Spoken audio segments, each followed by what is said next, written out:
The following presentation is brought to you by NACD New England.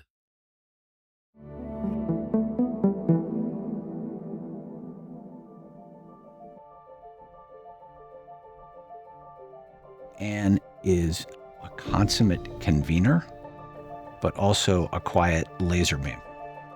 She is an extraordinarily intelligent person. It never surprised me that the best companies were always looking for Anne. She's been an extraordinary behind-the-scenes force for good. She gives her heart, she gives her mind. She's innately optimistic without being Pollyanna-ish. There are those who run away from the future. Anne is someone who runs towards the future. She is a role model for so many people who see in her what they can be.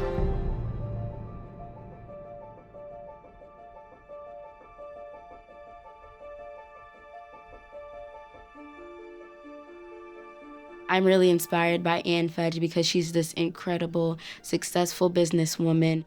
Anne Fudge is a great donor to our school, and she's a very inspiring Black woman. Miss Fudge is really an inspiration to me because she's an amazing businesswoman. Come on in. Hi, Anne Fudge. Hi. Good morning, I'm Yamali. Hi, Yamali. Very nice to meet you. Alongside all of the experience and the poise and the thoughtfulness and the wisdom, there's someone who cares deeply and passionately about others in the world. I first met Anne when I was the editor-in-chief of National Geographic, and I was interviewing her for a special issue that we were doing on race in America. And she told me the most incredible story about when she was in high school in Washington, D.C., and Martin Luther King Jr. had been shot. Here was this amazing, warm, vivid person telling me about a very dark moment in the nation's history, but she talked about what we could learn from it and how we could be inspired. And I started being inspired by Anne Fudge on that day, and I am still inspired by Anne Fudge today. She's inspired me with her desire to continuously learn, explore, make a difference, and really engage in ways that make people feel like they can accomplish anything.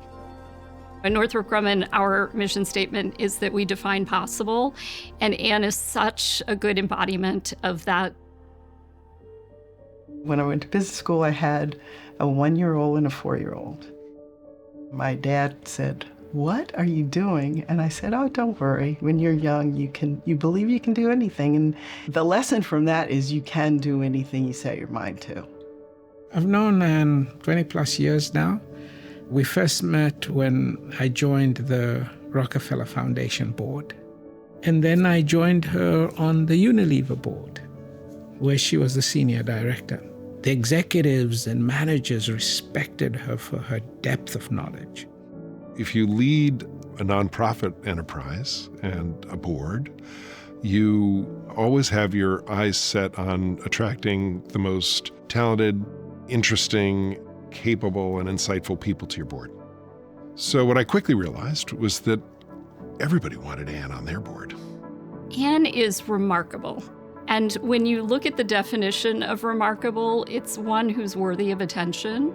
In the boardroom, Anne brings up some of the most inspiring points that then lead to conversation and really creates depth. And so I do always pay attention to what Anne has to say.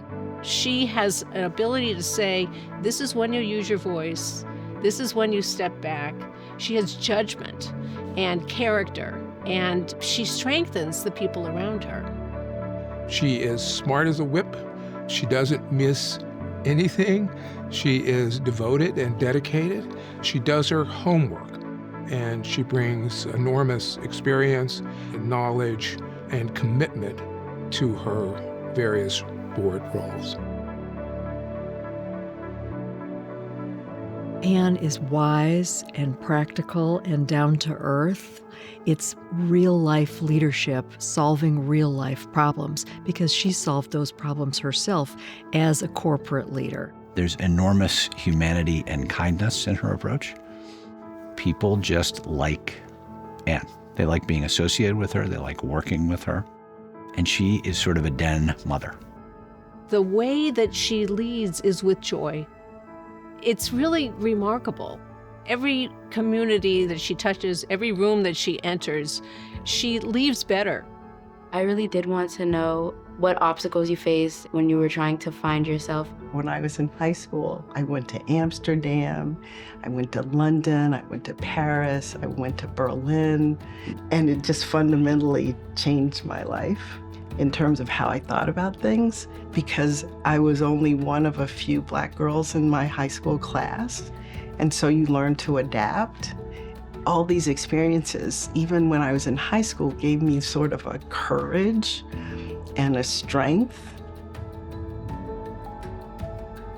One of the things that I've loved having a window into is the relationship she has with her husband and family. Rich is such a core part of her life, and her children are as well. If you watch Anne and Rich, you would not believe that they've been married for, goodness, must be 50 plus years. No, they're like they got married last year. Family is really important to me, and my parents instilled that, and I carry that with me today. Part of her legacy is that she has individually inspired so many people just through her own example of how she's lived her life, the kind of person she is, the kind of leader she is. But the other part is the Voices in Equity Fund that she helped get off the ground. This is a fund that helps us create storytelling across all of our platforms that uplift every voice. I cannot imagine anyone who would be more deserving of this award than Anne, given her experience, commitment, her capacity and willingness to roll up her sleeves, get into an organization, to understand it inside and out, to guide towards the future. Anne is probably the best practitioner of a director that I've ever come across. She just makes it look so simple. She's been one of the greatest American directors. I'm not sure whether her greatest impact and her legacy will be around those business ideas and contributions, or just the people who will follow in her footsteps and the contributions that they will make because of her. When people use the word success, it's not a word that I think about. It's what I've been able to do, but most importantly, what I can do for others as a result of it. That really touches my heart a lot.